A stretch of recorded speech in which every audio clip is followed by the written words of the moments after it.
नमस्कार दोस्तों, उषा की आवाज़ चैनल में आप सभी का स्वागत है। हमारी आज की कहानी है गोरी बहू। अरे देख देख, लंगूर को कैसी हूर की परी मिली है। सच यार, गोरी मैम को बगल में लिए कैसे शान से घूम रहा है।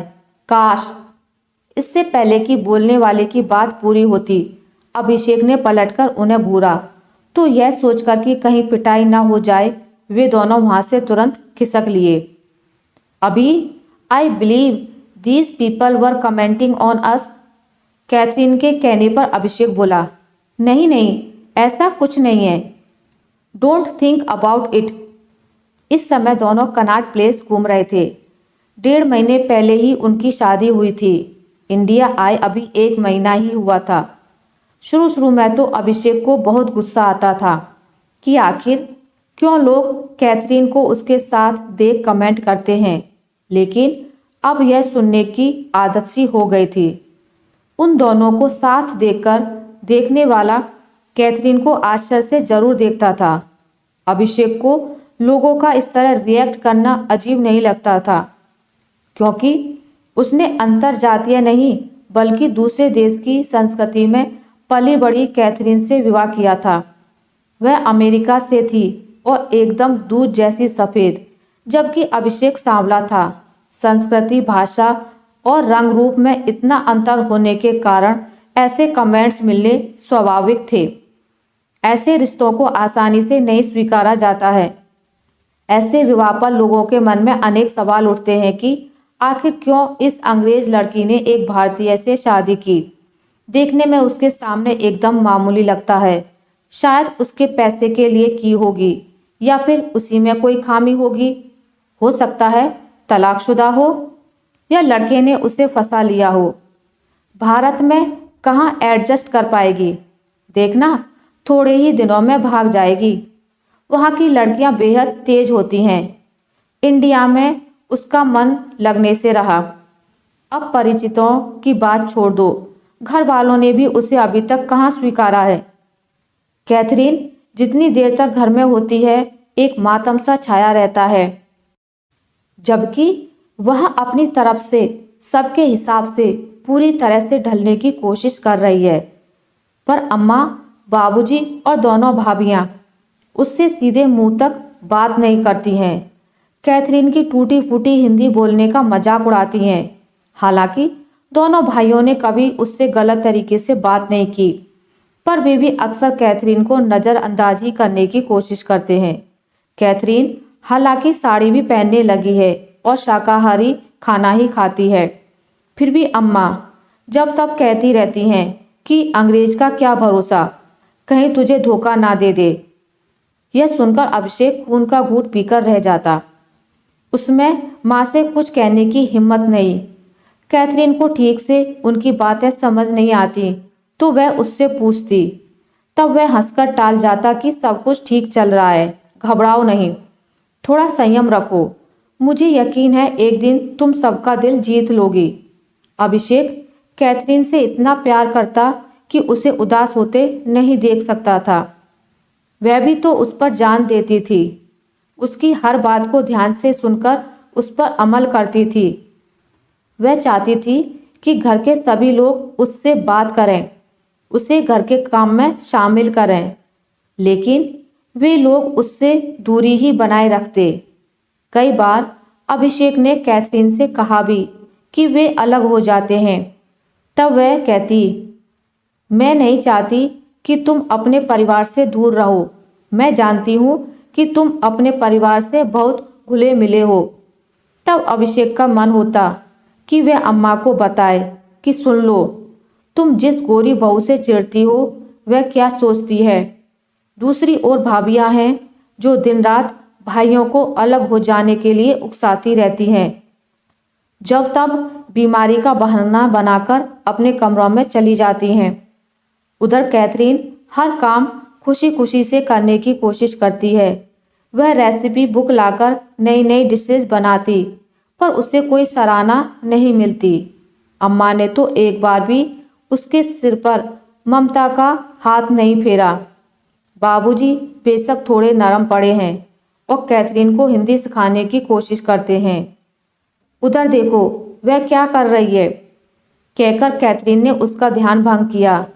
अब तक वे जनपद पर आ गए थे। फुटपाथों पर अनेक चीजें बिक रही थीं। मैं इन्हें खरीदना चाहती हूँ। कैथरीन ने 4-5 पोटली नुमा पर्स उठा लिए और फिर बोली, घर में सबको दूंगी।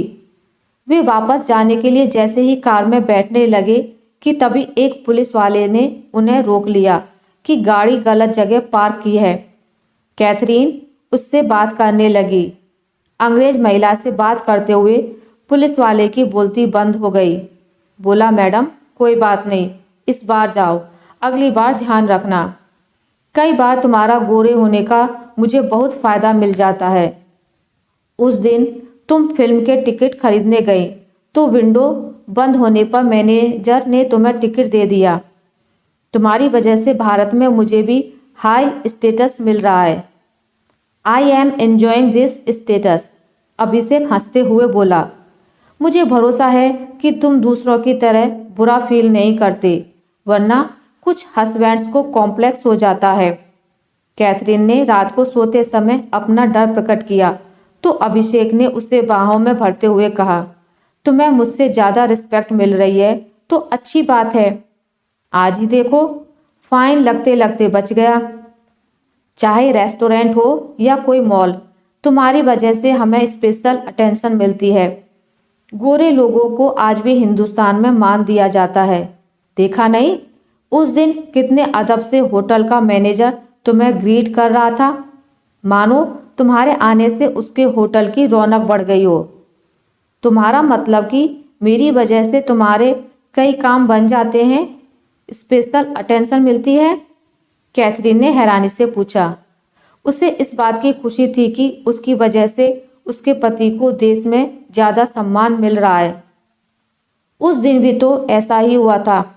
बड़ी भाभी के बेटे को स्कूल में परीक्षा में बैठने नहीं दिया जा रहा था क्योंकि वह बहुत दिन गैर हाजिर रहा था। तब कैथरीन ही जाकर उनसे मिली थी और बात बन गई थी। यहाँ तक कि कई बार बाबूजी उससे बैंक ले जाते तो काम चुटकियों में हो जाता था। अभिषेक ने एक गोरी मैम से शादी की है, इसलिए ऑफिस में भी उसका ओहदा ऊंचा हो गया था। कोई उससे कहता कि उसकी भी अंग्रेज लड़की से शादी करा दे तो कोई कहता कि विदेश भेजने का जुगाड़ करा दे। अक्सर उन्हें कोई ना कोई घर पर खाने के लिए आमंत्रित करता रहता। सब कैथरीन से बातें करने को इच्छुक रहते और सबसे ज़्यादा आश्चर्य तो उन्हें कैथरीन के व्यवहार पर होता, जो बहुत ही सहज होता। वह सबसे घुलने मिलने की कोशिश करती, जिससे सबको लगता कि वह उन्हीं में से एक है। धीरे धीरे घर के लोगों का रवैया उसके प्रति कुछ नरम होने लगा था। अम्मा उससे बात करने लगी थी। वह भी दिन रात उनकी सेवा में लगी रहती। एक बार अभिषेक की चाची आई तो उन्होंने बहुत शोर मचाया कि गोरी बहू घर आ गई है, सब अपवित्र हो गया है। घर में हवन कराकर बहू का धर्म बदलो, तभी शुद्धि होगी, वरना सब तहस नहस हो जाएगा। बेटा अभिषेक, यह तूने क्या कर डाला? क्या हमारे देश में लड़कियों की कमी थी? तू विदेश क्या गया, विदेशी मैम के चक्कर में फंस गया? वे अभिषेक से बोली। चाची, बहुत हुआ। पहली बार अभिषेक ने इस तरह आवाज़ उठाई थी। कैथरीन को ही नहीं, घर के बाकी सभी लोगों को भी उसके इस तरह रिएक्ट करने पर आश्चर्य हुआ। मुझे कैथरीन ने फंसाया नहीं है, हम दोनों एक दूसरे से प्यार करते हैं। इतना तो मुझ पर विश्वास किया होता आप लोगों ने कि कैथरीन में कोई तो खूबी होगी जिसकी वजह से मैंने उससे विवाह किया है। सिर्फ उसके गोरे रंग के कारण क्यों इतना बवाल मचाया हुआ है आपने? अभिषेक की बात सुनकर कैथरीन भी अड़ गई कि वह इन अंधविश्वासों पर यकीन नहीं करती है। धर्म के नाम पर आप यह पाखंड नहीं कर सकती हैं। शादी के बाद हमने तय किया था कि ना तो अभिषेक हिंदू है और ना मैं कैथोलिक। बस हम इंसान हैं। हमने तय किया है कि हमारे बच्चे भी किसी धर्म के नाम पर झगड़ा नहीं करेंगे। हवन कराने से मैं और यह घर कैसे पवित्र हो जाएंगे? क्या मैं गंदी रहती हूँ? कैथरीन की आवाज़ में मासूमियत के साथ साथ विरोध भी था।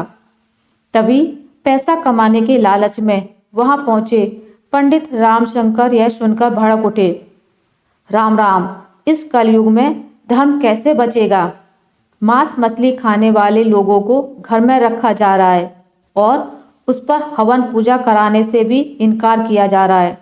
अम्मा जी, अब मैं इस घर में पैर नहीं रखूंगा, पंडित ने अपना झोला संभालते हुए कहा। तो अभिषेक तुरंत बोला, पंडित जी, अगर आप ऐसा करेंगे तो बहुत मेहरबानी होगी। आप जैसे लोगों से जितना दूर रहा जाए उतना ही अच्छा। धर्म के नाम पर लोगों के घरों में दरारें डालने में आप जैसे पंडित ही अहम भूमिका निभाते हैं। पंडित के जाते ही चाची को लगा कि अब यहाँ उनकी दाल नहीं गलने वाली है। उन्होंने एक बार अपनी जेठानी की ओर देखा, पर वहाँ से कोई जवाब न आने पर वह बोली, मेरा क्या जाता है, जो होगा खुद भुगत लेना। मैं तो अच्छा ही करने आई थी, अब मैं यहाँ एक पल भी नहीं ठहरने वाली। चाची जी, हम आपका निरादर नहीं करना चाहते, हम तो केवल यही कह रहे हैं कि हम धर्म से जुड़े किसी भी तरह के पागलपन में साथ नहीं देंगे।